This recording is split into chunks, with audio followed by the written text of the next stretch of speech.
I want to play without the capo because I want to show you this stuff straight on so you can understand what I'm saying and get it without worrying about, well, which key is it in and all that kind of thing. So I use what's called a rolling strum. Now, this is a really important thing. It's probably the most important thing I do to simulate picking, because I'm not a picker. I am not a guitar picker, not at all a guitar picker. I cannot pick my way through a guitar. I have no idea what the scales are. I could care less. Because I use the guitar simply for rhythm and structure, to give me a drone to work to, a rhythm drone and a tone drone to work to. So I'm going to be putting something on top of that. What I really want to do is play rhythm guitar. I don't want to play lead guitar at all. I want to play rhythm guitar. And a couple of secrets to rhythm guitar is you have to have some sense of rhythm. That's number one. I mean, without that, everything else, that can't be instilled in you. That can't be taught to you. You're going to be chop all your life. You're never going to get an easy rhythm if you don't already have it. You have to be born with it. It's true.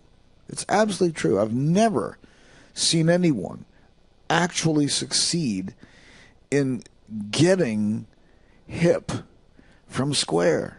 It just doesn't seem to work. So one very important point is, if you're playing electric guitar especially, is that you don't need a lot of volume. You honestly don't need a lot of volume.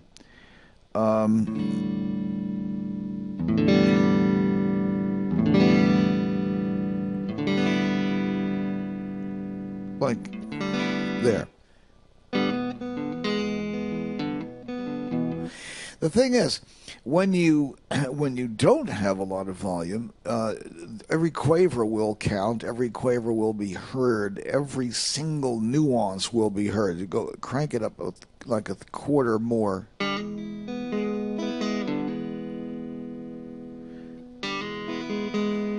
So I'm at about 4 now, maybe 4. Yeah. So I'm a volume knob at 4 on a Stratocaster. I mean, I don't know where that puts you with yours, but that's where it goes. Now, on a Strat in particular, you have some advantages that I don't think you have. I mean, it doesn't seem like you have with anything else except maybe the Ray, that weird gospel guitar.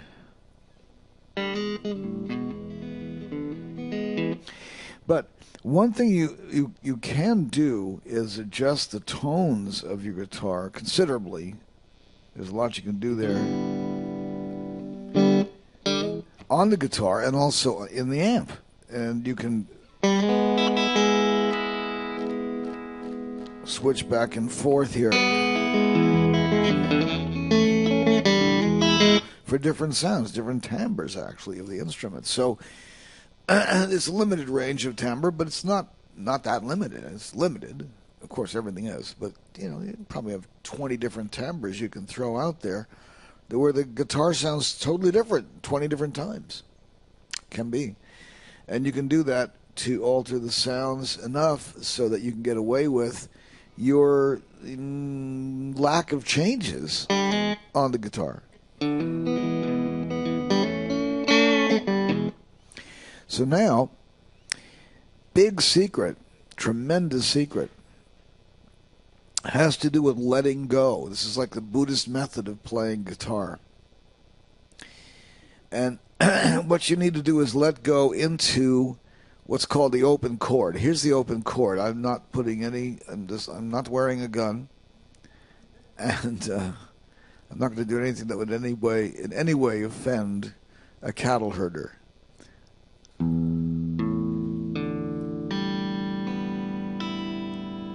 6 strings, and they are in tune, and they make together this chord without this hand. And you think, well, that sounds pretty weird. Does it? If I play it backwards, does it sound even weirder? I don't think it should, because if you watch several movies, including Magnificent Seven, you'll hear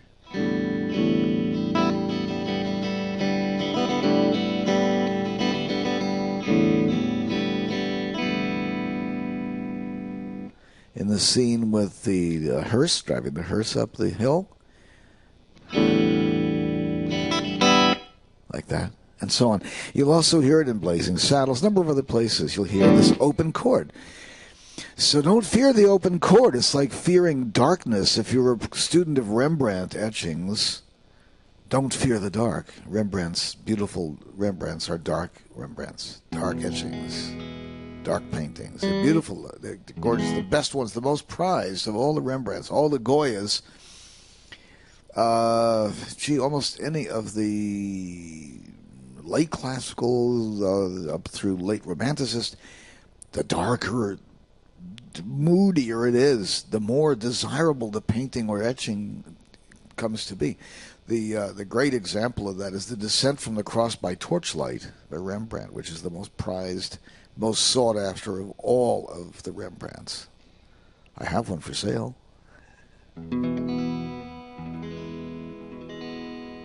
I'm very proud of myself. I worked that in. I don't have to work it in. There's no sponsor to satisfy. What am I doing? Anyway, so there's a lift and hammer. This is so important because what you're doing is you're taking advantage of this open chord here by going, here's the E. Now we all agree that this is a very pleasant chord. We all agree that this is music, and we all agree that this is not.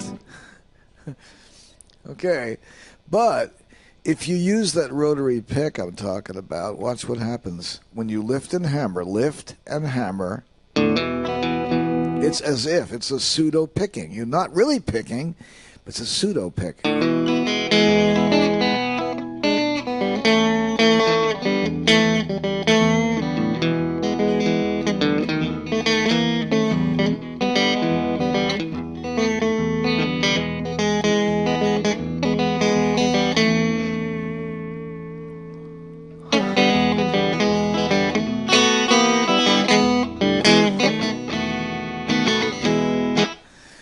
The other really incredible secret is that rhythm is achievable on a guitar. What I mean by that is you can do just about any kind of rhythm on the guitar. Like this. Take it down a bit. Crank it down a bit. If you're going to do rhythm and take off the high end a little bit, just attenuate that high end.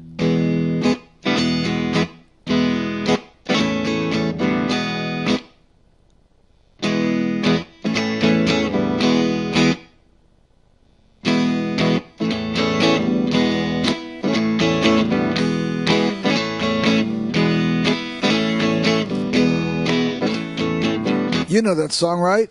Wild thing. Wild thing. Wild thing. I think I love you.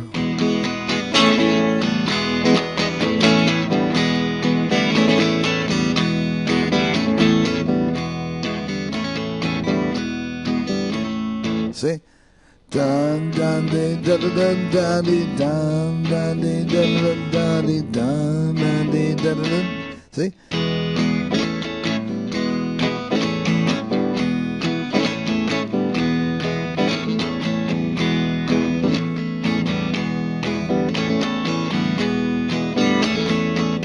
Two different patterns of rhythm there, same song.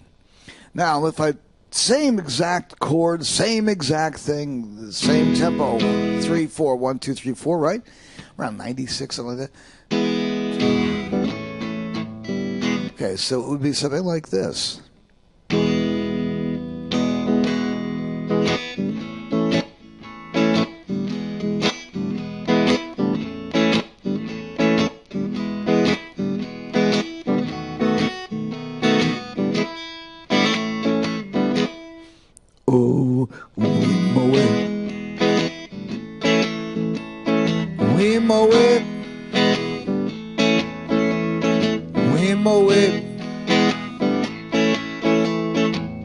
Same two chords over and over. If we went like this, oh, the birds and the bees and the cigarette trees and the fountain and the big rock candy mountain. Or, you are my sunshine, my only sunshine. You make me happy when clouds are gray. You'll never know, dear, how much I love you. Please don't let the sunshine away. So, it's the same song. That's 3 chords there.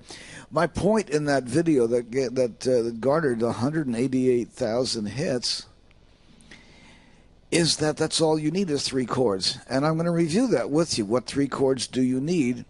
There's only 3 chords you ever need. Ever. You can learn 3 chords, period, and not learn any other chords and be okay. I will demonstrate to you. E. I'm in the key of E. E, A, B 7th. Da da dum bum. Da dum dum dum dum dum dum dum da da da da da dum dum da da da da dum da da da da da da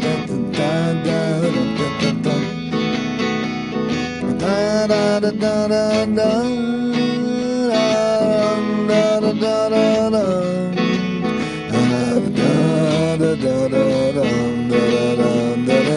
My audience will be bored to tears if I only play in the key of E. Whatever shall I do, you ask? I hear your pain. Okay, so I have, introducing here, I have here for you, I give you the finger. Oh yeah, you think I'm joking. It actually is. It is a forefinger. It's your forefinger. See? It's your own forefinger, buckaroo. And it's going to do things for you. Because what it'll do for you is this. If I put this capo on the first fret, across the first fret, I do it kind of like fading slightly toward the head, a little bit this way, just a little bit. So it lays down on the brass, those little cross pieces there, those are the frets. And you want it to lay down, so what you're doing is actually shortening the neck of the guitar without deadening the sound, deadening the notes at all. You don't want the notes to sound like this. If that happens, it means your capo is not on there properly. Your capo is not on your guitar properly, or your bread is not quite baked. Either way, it could work out where the elevator doesn't go to the top floor. So you want it to go there. So all the strings should sound clean and clear. Now, it's on the first fret. So if I make the E configuration on the first fret, it's the same exact chord. I just made that chord down here. I'm now going to make it up here. Difference is that this first finger, this imaginary first finger here, this capo, is supplying the pressure. It's stopping all of the strings 1 fret up. Now that won't actually have very much effect, but it will on the E string.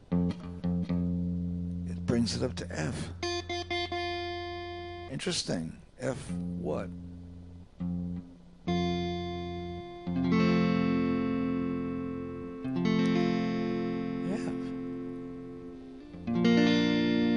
And that's no longer A, it's, you guessed it, and this is no longer B7th, it's, yes! So let's take it up 1 to F sharp.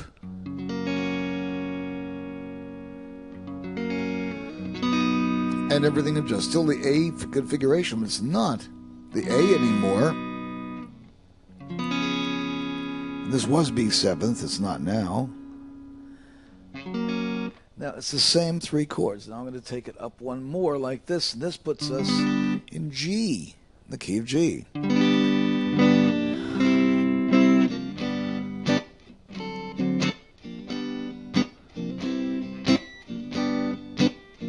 Without the capo, voila, I play like that.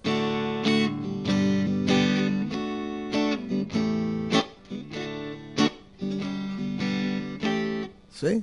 I have D, G, D, A7th, and then back to D. Now if I do this here, on the 3rd fret, I don't have to go through all those machinations. I don't have to learn any of those chords at all. I just go. Same 3 chords over and over again. And that's a nightmare of that same chord. However, the audience doesn't get the nightmare because they don't hear that. Here, they're going to go to this now. Now you're in a flat.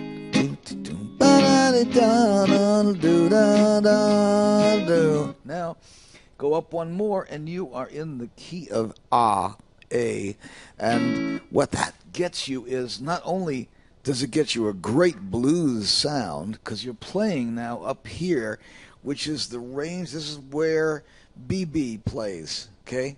This is where B.B. King plays. This is where, let's see, almost everybody who plays very, very fancy guitar plays up in this range here. So if you're here and you're lifting and hammering and you're pseudo picking,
add a few quavers to that, and you can fake it all day long. And what you've done there is play, I should tell you, one more great secret, 3rd great secret for today, which is that the blues progression ain't nothing.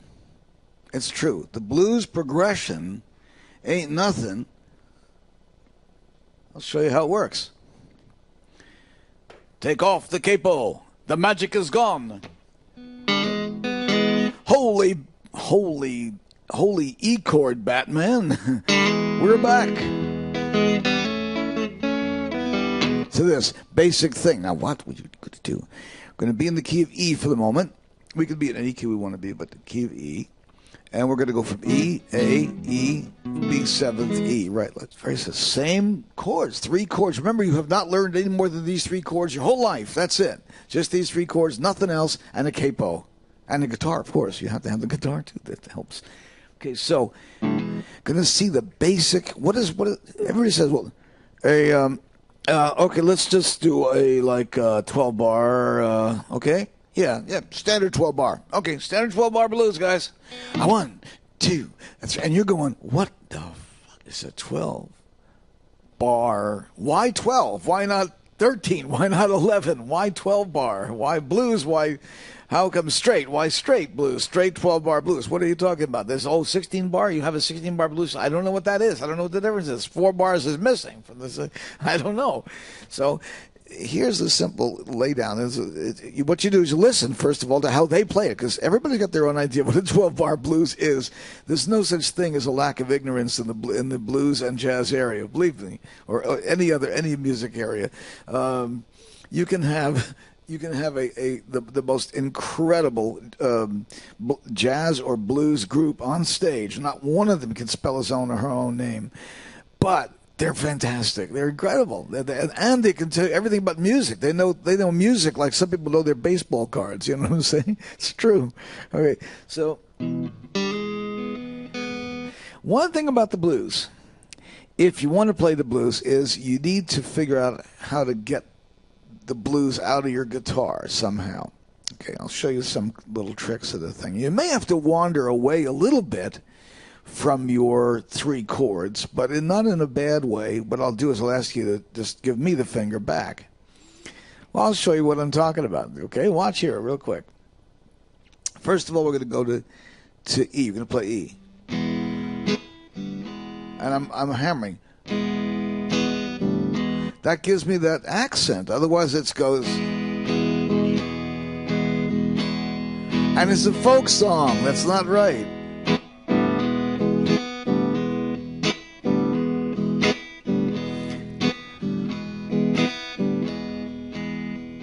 Change A.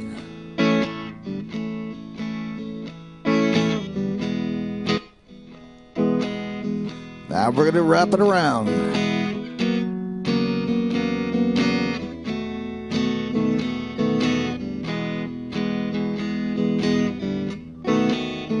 Now, without that turnaround, it's a straight blues. But with that turnaround, it becomes New Orleans, Bourbon Street, New Orleans kind of blues. Now, if you also take the A in there a little earlier, 1, 2, 3, 4, 2, A, E. You go into the A a little bit early, and you can get a nice fluctuation, a nice kind of intonation there. So it's like this. If you do it as a rotary pick.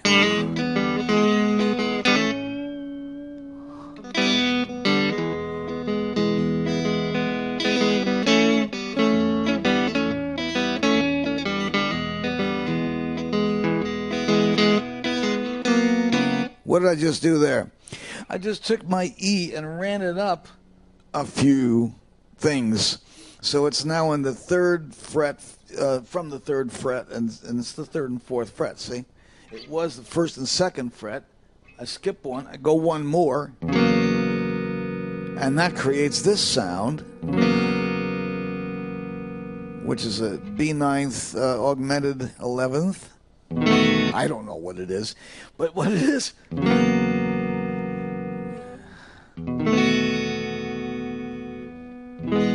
Or in other words, 3 blind mice. I'll take a song that everybody knows. 3 blind mice. 3 blind mice. Now, this is not the standard blues, right? So the standard blues would be like this.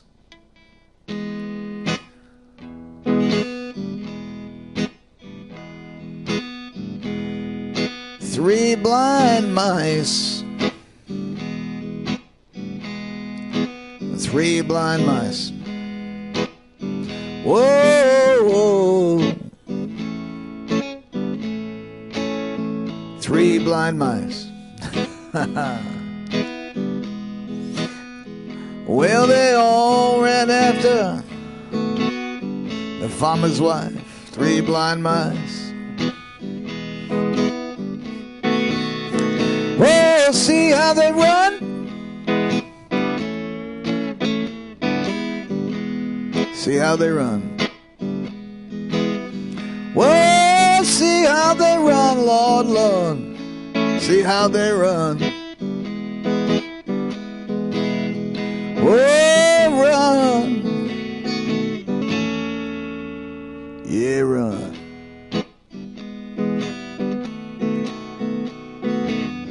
Now, if you want it to sound even bluesier than that, you're going to have to take a finger off or give me that finger back. So what it is, here is the E chord. And all I'm asking you to do is just take off one finger.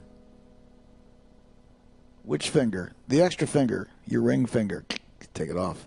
And it gets an E7th. It's open E7th. 2 finger open E7th. Easy as pie. Now take your A here and take your middle finger off. Take your ring finger off. Put your middle finger where your ring finger was. It's a 2 finger A7th. And you get this.